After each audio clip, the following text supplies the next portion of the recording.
ஓம் சாந்தி. 18/7/2025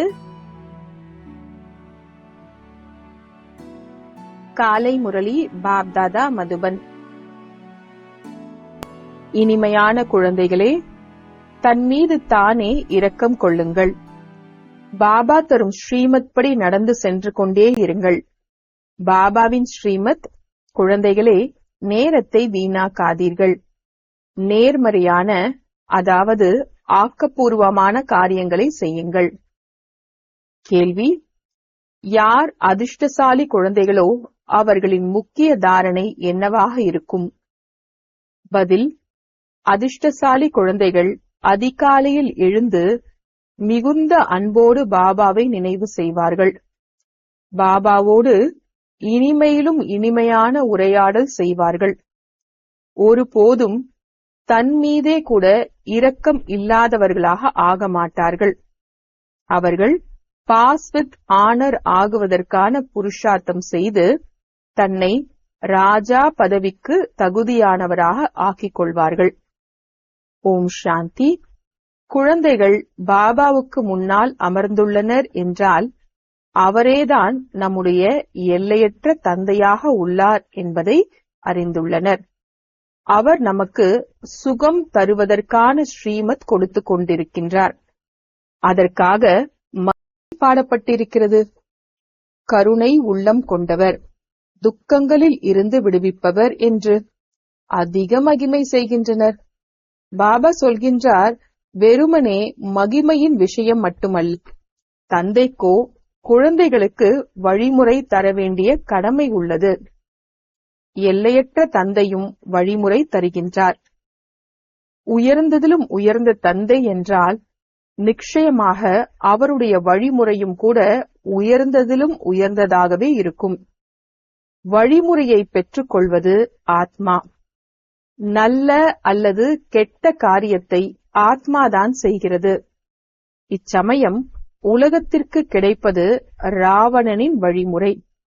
குழந்தைகள் உங்களுக்கு கிடைத்திருக்கிறது ராமரின் வழிமுறை. ராவணனின் வழிமுறையால் இரக்கமற்றவராகி தலைகீழான காரியம் செய்கின்றனர். பாபா அறிவுரை தருகின்றார், நேர்மையான நல்ல காரியம் செய்யுங்கள் என்று. அனைத்திலும் நல்ல காரியம் தன் மீது தானே இரக்கம் கொள்ளுங்கள்.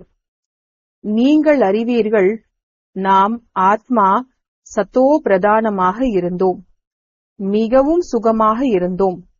பிறகு ராவணனின் வழி கிடைத்ததால் நீங்கள் தமோ பிரதானமாக ஆகிவிட்டுள்ளீர்கள். இப்போது பாபா மீண்டும் வழிமுறை தருகிறார். ஒன்று, பாபாவின் நினைவில் இருங்கள். இப்போது தன் மீது இரக்கம் வையுங்கள். இந்த வழிமுறை தருகிறார். பாபா கருணை காட்டுவதில்லை. பாபாவோ ஸ்ரீமத் தருகிறார். இப்படி செய்யுங்கள் என்று. தன் மீது தானே இரக்கம் கொள்ளுங்கள். தன்னை ஆத்மா என உணர்ந்து தன்னுடைய பதீத பாவன, அதாவது தூய்மையாக்கும் தந்தையை நினைவு செய்யுங்கள். அப்போது நீங்கள் பாவனமாகி விடுவீர்கள். பாபா அறிவுரை தருகின்றார், நீங்கள் எப்படி தூய்மையாவது என்று. பாபாதான் தூய்மையற்றவர்களை தூய்மையாக்குபவர். அவர் ஸ்ரீமத் தருகின்றார். அவருடைய வழிமுறைப்படி நடக்கவில்லை என்றால் தன்மீது இரக்கம் வைக்காதவராக ஆகிவிடுகிறீர்கள். பாபா ஸ்ரீமத் தருகின்றார். குழந்தைகளே, நேரத்தை வீணாக்காதீர்கள்.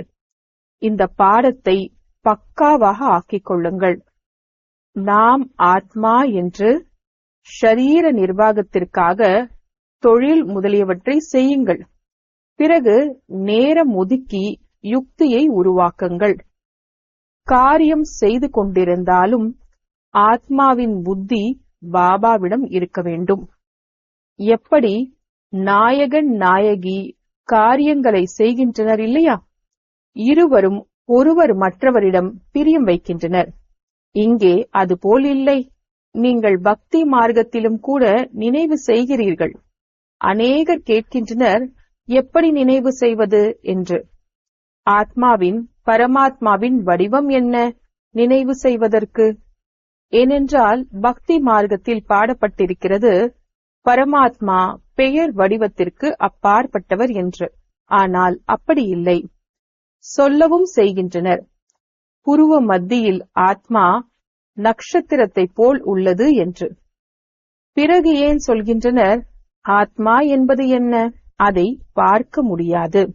அதுவோ அறிந்து கொள்ளக்கூடிய பொருள்தான். ஆத்மாவை அறிந்து உணரப்படுகின்றது. பரமாத்மாவையும் அறிந்து உணர்ந்து கொள்ளப்படுகிறது. அது மிகவும் சூக்ஷ்மமான பொருளாகும். மின்மினி பூச்சியை விடவும் மிக நுட்பமானது. ஷரீரத்திலிருந்து எப்படி வெளியேறிவிடுகிறது என்பது தெரிவதே இல்லை.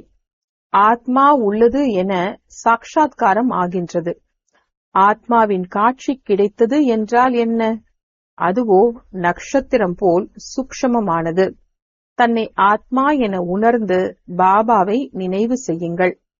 எப்படி ஆத்மாவோ அதுபோல் பரமாத்மாவும் கூட சோல், அதாவது ஆத்மாதான். ஆனால் பரமாத்மாவுக்கு சுப்ரீம் சோல், அதிமேன்மையான என சொல்லப்படுகிறது. அவர் பிறப்பு இறப்பில் வருவதில்லை. ஆத்மா சுப்ரீம் என சொல்லப்படுவது பிறப்பு இறப்பு இல்லாமல் இருப்பதால்தான். மற்றபடி முக்தி தாமத்திற்கோ அனைவரும் தூய்மையாகிதான் செல்ல வேண்டும். இதிலும் ஹீரோ ஹீரோயினின் பாட் நம்பர் வார் உள்ளது. ஆத்மாக்கள் வரிசை கிரமாணமாகவோ உள்ளனர் இல்லையா? நாடகத்திலும் சிலர் அதிக சம்பளம் வாங்குபவராக, சிலர் குறைவாக வாங்குபவராக உள்ளனர். லக்ஷ்மி நாராயணனின் ஆத்மாவை மனித ஆத்மாக்களுக்குள் மிக மேன்மையானவர் என்று சொல்லப்படுகின்றனர். தூய்மையாகவோ அனைவருமே ஆகின்றனர். பிறகு கூட நம்பர் வார் பாட்டுள்ளது. சிலர் மகாராஜா, சிலர் வேலைக்காரர்கள், சிலர் பிரஜை. நீங்கள் நடிகர்கள். நீங்கள் அறிவீர்கள் இந்த தேவதைகள் அனைவரும் நம்பர் வாராக உள்ளனர் என்று. நல்ல புருஷார்த்தம் செய்வார்களானால் உயர்ந்த ஆத்மா ஆவார்கள், உயர்ந்த பதவி பெறுவார்கள். உங்களுக்கு நினைவு வந்துவிட்டது, நாம் 84 பிறவிகளை எப்படி எடுத்தோம் என்று. இப்போது பாபாவிடம் செல்ல வேண்டும். குழந்தைகளுக்கு இந்த குஷியும் உள்ளது என்றால் நஷாவும் உள்ளது. அனைவரும் சொல்கின்றனர், நான் நரனிலிருந்து நாராயணனாக, உலகத்திற்கு எஜமானனாக ஆவேன் என்று. அப்படியானால் அத்தகைய புருஷார்த்தம் செய்ய வேண்டும்.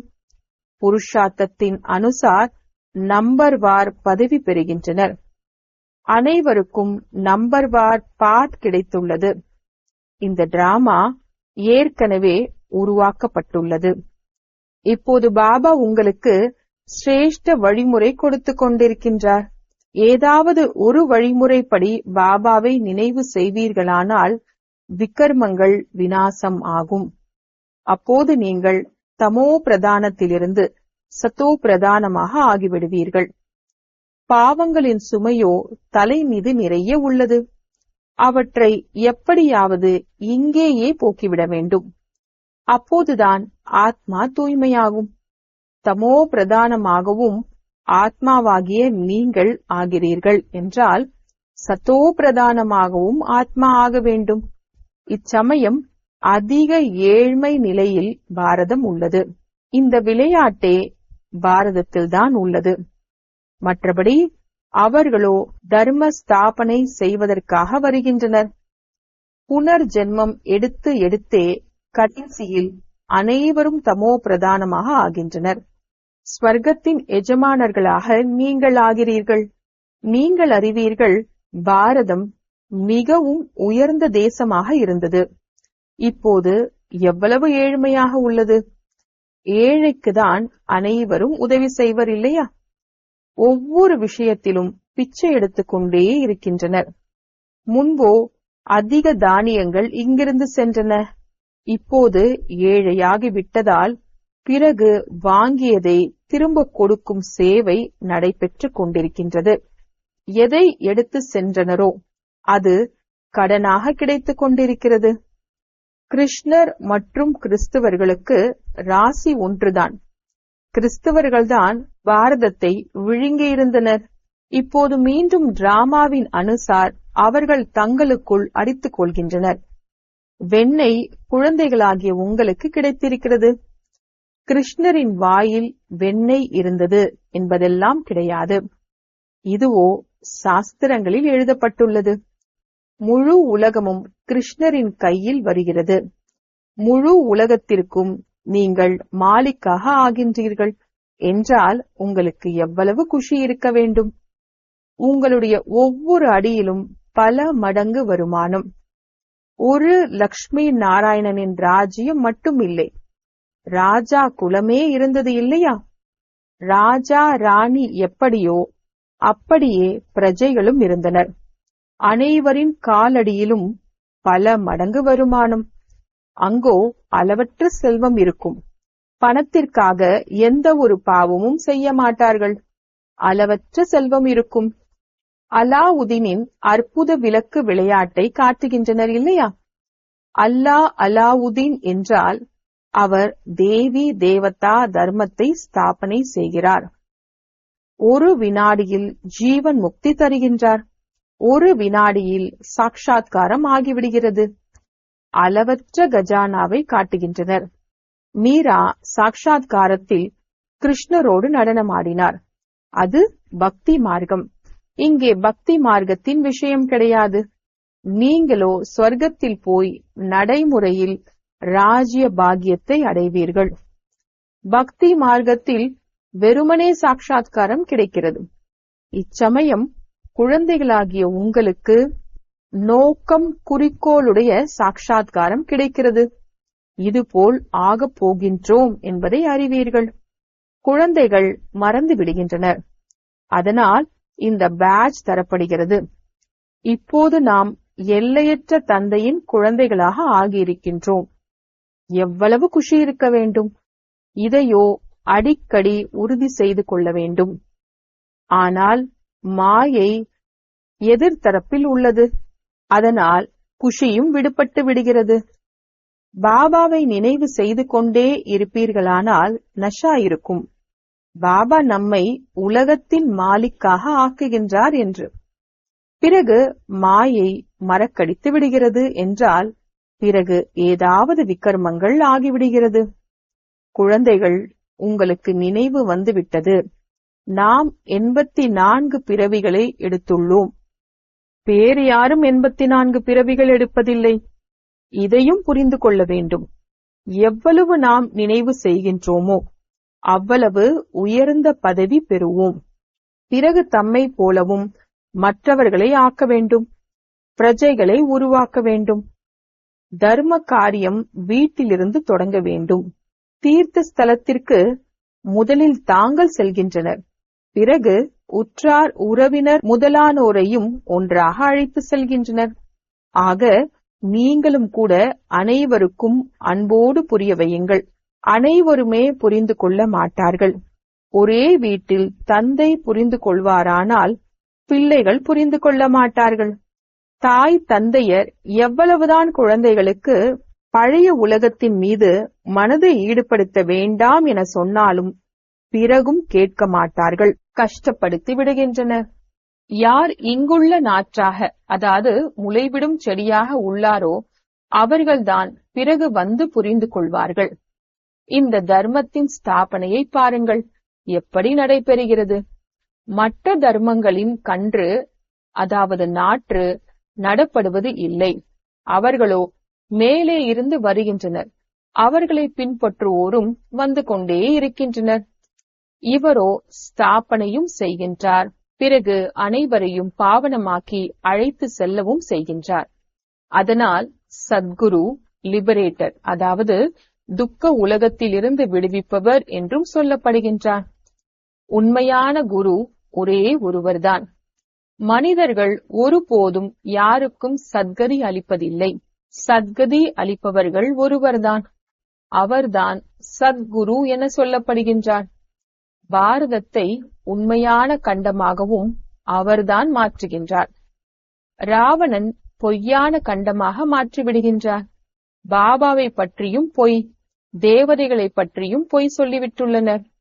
அதனால் பாபா சொல்கின்றார், தீயதை கேட்காதீர்கள். இது விஷம் நிறைந்த உலகம் என சொல்லப்படுகிறது.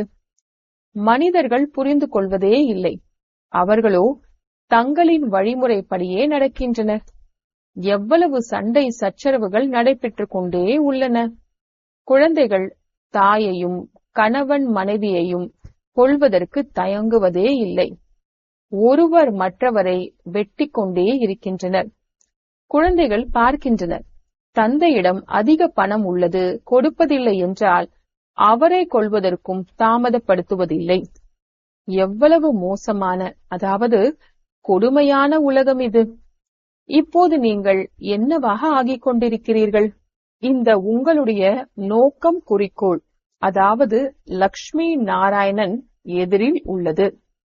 நீங்களோ பதீத பாவனரே, வந்து எங்களை தூய்மைப்படுத்துங்கள் என்று மட்டும் சொல்கிறீர்கள். உலகத்தின் மாலிக் ஆக்குங்கள் என்று சொல்வதில்லை. இறைவனாகிய தந்தையோ ஸ்வர்க்கத்தை ஸ்தாபனை செய்கின்றார் என்றால் நாம் ஏன் ஸ்வர்க்கத்தில் இல்லை? பிறகு ராவணன் உங்களை நரகவாசி ஆக்குகின்றான். கல்பத்தின் ஆயுள் லட்சக்கணக்கான வருடங்கள் என சொல்லிவிட்டதால் மறந்துவிட்டுள்ளனர். பாபா சொல்கின்றார், நீங்கள் ஸ்வர்க்கத்தின் மாலிக்காக இருந்தீர்கள். இப்போது மீண்டும் சக்கரத்தை சுற்றி வந்து நரகத்தின் மாலிக் ஆகியிருக்கிறீர்கள். இப்போது மீண்டும் பாபா உங்களை ஸ்வர்க்கத்தின் மாலிக் ஆக்குகின்றார். பாபா சொல்கின்றார், இனிமையான ஆத்மாக்களே, குழந்தைகளே, தந்தையை நினைவு செய்வீர்களானால் நீங்கள் தமோ பிரதானத்திலிருந்து சத்தோ பிரதானமாக ஆகிவிடுவீர்கள். தமோ பிரதானமாக ஆவதற்கு அரை கல்பம் ஆகின்றது. ஆனால் முழு கல்பம் என்றுதான் சொல்ல வேண்டும். ஏனென்றால் கலைகளோ குறைந்து கொண்டே போகின்றன. இச்சமயம் எந்த ஒரு கலையும் கிடையாது. சொல்கின்றனர், குணமற்ற, என்னிடம் எந்த ஒரு நற்குணமும் இல்லை என்று. இதனுடைய பொருள் எவ்வளவு தெளிவாக உள்ளது. இங்கே பிறகு நிர்குண பாலகர்களின் குழு உள்ளது. பாலகர்களிடம் எந்த ஒரு குணமும் கிடையாது. இல்லையென்றால் பாலகனை மகாத்மாவை விடவும் உயர்ந்தவராக சொல்லப்படுகின்றது. அவர்களுக்கு விகாரங்களை பற்றியும் தெரியாது. மகாத்மாக்களுக்கோ விகாரங்களை பற்றி தெரியும். அதனால் வார்த்தையும் கூட எவ்வளவு தவறாக பேசுகின்றனர். மாயை முற்றிலும் நேர்மையற்றதாக ஆக்கிவிட்டுள்ளது. கீதை படிக்கவும் செய்கின்றனர், சொல்லவும் செய்கின்றனர். பகவான் வாக்கு காமம் மகா சத்ரு. இது முதலிலிருந்து கடைசி வரை துக்கம் தருவது என்பதாகும். பிறகும் பவித்திரமாவதில் விக்னங்களை ஏற்படுத்துகின்றனர். பிள்ளைகள் திருமணம் செய்து கொள்ளவில்லை என்றால் எவ்வளவு சண்டையிடுகின்றனர். பாபா சொல்கின்றார், குழந்தைகளாகிய நீங்கள் ஸ்ரீமத் படி நடக்க வேண்டும். யார் பூவாக மாறுவதில்லையோ அவர்களுக்கு எவ்வளவுதான் புரிய வைத்தாலும் ஒருபோதும் ஏற்றுக்கொள்ள மாட்டார்கள். எங்காவது குழந்தைகள் நாங்கள் திருமணம் செய்து கொள்ள மாட்டோம் என சொல்லிவிட்டால் தாய் தந்தையர் எவ்வளவு கொடுமைப்படுத்துகின்றனர். பாபா சொல்கின்றார், நான் ஞான யஜ்யத்தை படைக்கின்றேன். அநேக விதமான விக்னங்கள் ஏற்படுகின்றன. 3 அடி நிலம் கூட தருவதில்லை. நீங்கள் பாபாவின் வழிப்படி மட்டும் நினைவு செய்து பவித்திரமாகிறீர்கள். வேறு எந்த ஒரு கஷ்டமும் கிடையாது. தன்னை ஆத்மா என்று மட்டும் உணர்ந்து பாபாவை நினைவு செய்யுங்கள். எப்படி ஆத்மாக்கள் நீங்கள் இந்த ஷரீரத்தில் அவதரித்திருக்கிறீர்களோ அதுபோல் பாபாவும் அவதரித்திருக்கின்றார். பிறகு கச்ச அவதாரம், மச்ச அவதாரம் என்று எப்படி இருக்க முடியும்? எவ்வளவு நிந்தனை செய்கின்றனர். ஒவ்வொரு கல்லிலும் கூட பகவான் இருக்கிறார் என்று சொல்கின்றனர். பாபா சொல்கின்றார், எனக்கும் தேவதைகளுக்கும் நிந்தனை செய்கின்றனர். நான் வரவேண்டியதாக உள்ளது. வந்து குழந்தைகளாகிய உங்களுக்கு மீண்டும் ஆஸ்தி தருகின்றேன். நான் ஆஸ்தி தருகிறேன், ராவணன் சாபம் தருகிறான். இது விளையாட்டு. யார் ஸ்ரீமத் படி நடப்பதில்லையோ அவர்களுடைய அதிர்ஷ்டம் அவ்வளவு உயர்ந்ததல்ல என்று புரிந்து கொள்ளப்படுகிறது. அதிர்ஷ்டசாலிகள் அதிகாலையில் எழுந்து நினைவு செய்வார்கள். பாபாவோடு ஆன்மீக உரையாடல் செய்வார்கள். தன்னை ஆத்மா என உணர்ந்து பாபாவை நினைவு செய்வீர்களானால் விக்கர்மங்கள் விநாசமாகும். குஷியின் அளவும் அதிகரிக்கும்.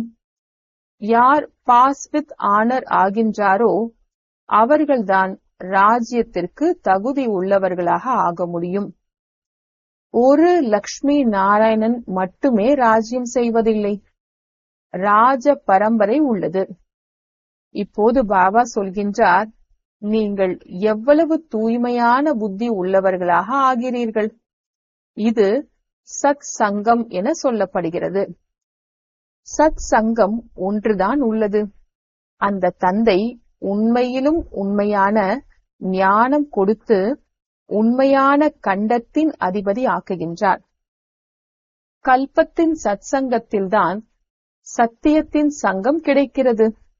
ஸ்வர்க்கத்தில் எந்த விதமான சத் சங்கமும் இருக்காது. இப்போது நீங்கள் ஆன்மீக சால்வேஷன் ஆர்மி, மீட்கும் சேனை. நீங்கள் உலகத்தினரின் துன்பத்தை போக்கி கரையேற்றுகிறீர்கள். உங்களை துன்ப உலகத்திலிருந்து மீட்டெடுப்பவர், ஸ்ரீமத் தருபவர் தந்தை ஆவார். உங்கள் மகிமை மிக பெரியது. தந்தையின் மகிமை பாரதத்தின் மகிமை அளவற்றது. குழந்தைகளாகிய உங்களின் மகிமையும் அளவற்றது. நீங்கள் பிரம்மாண்டத்தின் மாலிக்காகவும் உலகத்தின் மாலிக்காகவும் ஆகிறீர்கள். நானோ பிரம்மாண்டத்தின் மாலிக்காக மட்டுமே இருக்கின்றேன். பூஜையும் உங்களுக்கு இரட்டை பூஜை நடைபெறுகிறது. டபுள் பூஜை பெறுவதற்கு நான் ஒன்றும் தேவதை ஆவதில்லை. உங்களிலும் கூட நம்பர் வார் புரிந்து கொள்கிறீர்கள். குஷியில் வந்து புருஷார்த்தம் செய்கிறார்கள். படிப்பில் வேறுபாடு எவ்வளவு உள்ளது. சத்யுகத்தில் லக்ஷ்மி நாராயணனின் ஆட்சி நடைபெறுகிறது. அங்கே மந்திரி இருப்பதில்லை. லக்ஷ்மி நாராயணன் பகவான் பகவதி என சொல்லப்படுவார்கள். பிறகு மந்திரியின் அறிவுரை பெற்றுக் கொள்வார்களா என்ன? எப்போது பதீத் அதாவது தூய்மையற்ற ராஜாக்களாக ஆகின்றார்களோ அப்போது மந்திரி முதலானவர்களை வைத்துக் கொள்கின்றனர். இப்போதோ பிரஜைகள் மீது பிரஜைகளின் ராஜ்யம். குழந்தைகளாகிய உங்களுக்கு இந்த பழைய உலகின் மீது வைராகியம். ஞானத்தை ஆன்மீக தந்தை ஒருவர் மட்டுமே கற்பிக்கின்றார். வேறு யாரும் கற்பிக்க முடியாது. தந்தை மட்டுமே பதீத்த பாவனர், அனைவருக்கும் சத்கதி அளிப்பவர். நல்லது. இனிமையிலும் இனிமையான தேடி கண்டெடுக்கப்பட்ட செல்ல குழந்தைகளுக்கு தாயும் தந்தையுமாகிய பாப்தாதாவின் அன்பு நினைவுகள் மற்றும் காலை வணக்கம். ஆன்மீக குழந்தைகளுக்கு ஆன்மீக தந்தையின் நமஸ்தே. ஆன்மீக தந்தைக்கு ஆன்மீக குழந்தைகளின் நமஸ்தே. தாரணைக்கான முக்கிய சாரம். முதலாவது, பாபாவின் நினைவோடு கூடவே தன்னை போல் மற்றவர்களை உருவாக்கக்கூடிய சேவையும் செய்ய வேண்டும். தர்மம் வீட்டிலிருந்து தொடங்க வேண்டும். Charity begins at home. அனைவருக்கும் அன்போடு புரிய வைக்க வேண்டும். இரண்டாவது, இந்த பழைய உலகத்திலிருந்து எல்லையற்ற வைராகியம் உள்ளவராக ஆக வேண்டும். தீயதை கேட்காதீர்கள், தீயதை பார்க்காதீர்கள், தீயதை பேசாதீர்கள். அந்த எல்லையற்ற தந்தையின் குழந்தைகள் நாம். அவர் நமக்கு அளவற்ற கஜானாவை தருகின்றார். இதே குஷியில் இருக்க வேண்டும். வரதானம். ஒவ்வொரு சங்கல்பம், வார்த்தை மற்றும் செயல் பலனுடையதாக ஆக்கக்கூடிய ஆன்மீக பிரபாவத்தை ஏற்படுத்துபவர் ஆகுக. ஒவ்வொரு சங்கல்பம், வார்த்தை மற்றும் செயல் பலனுடையதாக ஆக்கக்கூடிய ஆன்மீக பிரபாவத்தை ஏற்படுத்துபவர் ஆகுக. விளக்கம்: ஒருவரின் சம்பந்தத்தில் வரும்பொழுது அவருக்கான மன உணர்வானது அன்பு, சகயோகம் மற்றும் நன்மைக்கான பிரபாவமுடையதாக இருக்க வேண்டும். ஒவ்வொரு வார்த்தையும் ஒருவருக்கு தைரியம், ஆர்வம் கொடுக்கும் பிரபாவத்தை ஏற்படுத்த வேண்டும். சாதாரண உரையாடலில் நேரம் சென்றுவிடக் கூடாது. அதே போன்று ஒவ்வொரு காரியமும் பலனுடையதாக இருக்க வேண்டும்.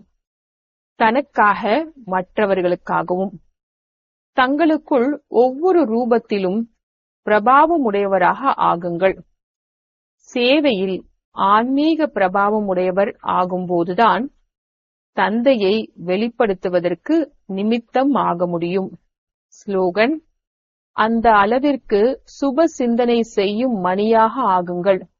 உங்களது கிரணங்கள் உலகத்திற்கு வெளிச்சம் கொடுத்து கொண்டே இருக்க வேண்டும். அந்த அளவிற்கு சுப சிந்தனை செய்யும் மணியாக ஆகுங்கள். உங்களது கிரணங்கள் உலகத்திற்கு வெளிச்சம் கொடுத்து கொண்டே இருக்க வேண்டும். அவ்யக்த இஷாரே: சங்கல்ப சக்தியை சேமித்து சிரேஷ்ட சேவைக்கு நிமித்தமாகுங்கள். நேரத்தின் அனுசாரமாக சீத்தல, அதாவது குளிர்ந்த சக்தியின் மூலம் ஒவ்வொரு பிரச்சனையிலும் தனது சங்கல்பங்களின் வேகத்தை, வார்த்தையை சீத்தலமாக மற்றும் தைரியமானதாக ஆக்குங்கள். ஒருவேளை சங்கல்பத்தின் வேகம் அதிகமாக இருந்தால் அதிக நேரம் வீணாகிவிடும். கட்டுப்படுத்த முடியாது. ஆகையால் சீத்தல சக்தியை தாரணை செய்தால் வீணானவைகளில் இருந்து பாதுகாப்பாகி விடுவீர்கள். ஏன், எதற்கு, ஏன் இப்படி கிடையாது, அப்படி போன்ற வீணானவைகளின் வேகத்திலிருந்து விடுபட்டு விடுவீர்கள். ஓம் சாந்தி.